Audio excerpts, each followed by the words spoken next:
engineers and specifically civil engineers than any university in the country. But I know I was invited here for a different reason, and that is because of Indiana's unique status as a state which has not solved its infrastructure problems forever and all time, but has advanced more directly against them than any I know of. Indiana is now in year 9 of the 10-year program that Senator Coates referenced. By the time it's done, more than 100 new projects, more than 1,000 bridges, and more than 6,000 miles of roadway will have been resurfaced. It was a great joy of public service to watch literally the dreams of decades become real. Project after project that people said that'll never happen are now in being in Indiana.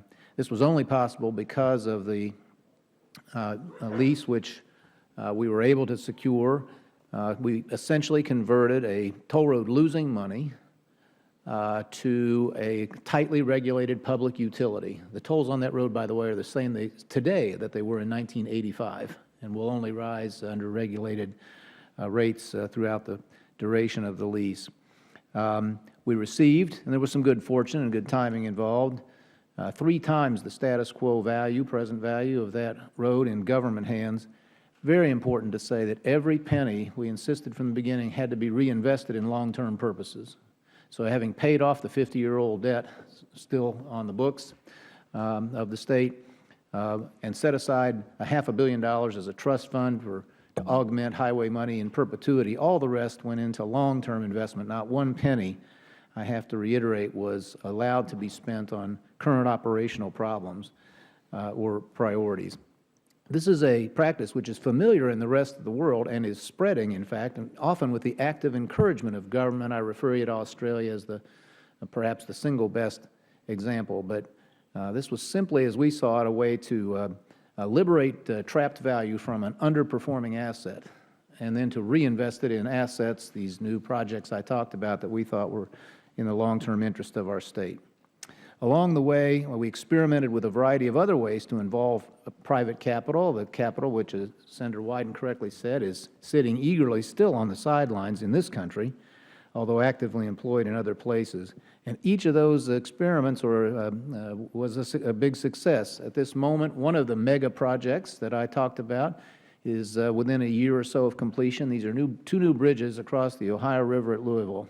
Thousands of new jobs have already been associated in southern Indiana with the projects, and they're not even open yet. But by using a P3 approach, so-called availability payment approach, the bridge Indiana was responsible for came in 23%, which is $225 million below the estimate. Plus, Indiana will never pay a nickel for the maintenance of that. That's all part of the winning bidder's proposal. In another case, a bridge which was built conventionally years ago and turned out to be unsafe when it should have had another 2 or 3 decades to run, we are replacing with an entirely private bridge at which the constructor and operator will be entirely at risk. Now, these approaches, I don't think even the strongest proponents, certainly not I, will never suggest this is a complete answer to the very real problem the committee is here to talk about, but I just submit that no answer will be complete without them. Without the involvement, the creative involvement of private financing, it's so ironic that this nation, which prides itself on being the world's innovation leader, is such a laggard in this area. And even a cursory look around the world will show you that we are trapped in old practices when the rest of the world has left them behind. I mentioned the testimony. Other obstacles that I hope that earnestly the Congress will deal with are absurd, almost surrealistic permitting regime that sooner or later got to change.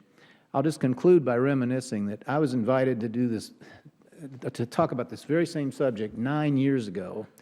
I sat here with then Governor Kane of Virginia, and I got that testimony out and looked at it, and I'm discouraged to say that I almost could have Xeroxed it and submitted it again. Little or nothing has changed in the interim except the severity of the problem. And I'll just say that, as I did then, in a nation that is sometimes so divided over so many questions, this strikes me not only as an urgent national priority, but a huge opportunity for bipartisan cooperation. And I appreciate the chance to come here and implore the Congress once again to seize this opportunity and to do it in a cooperative way.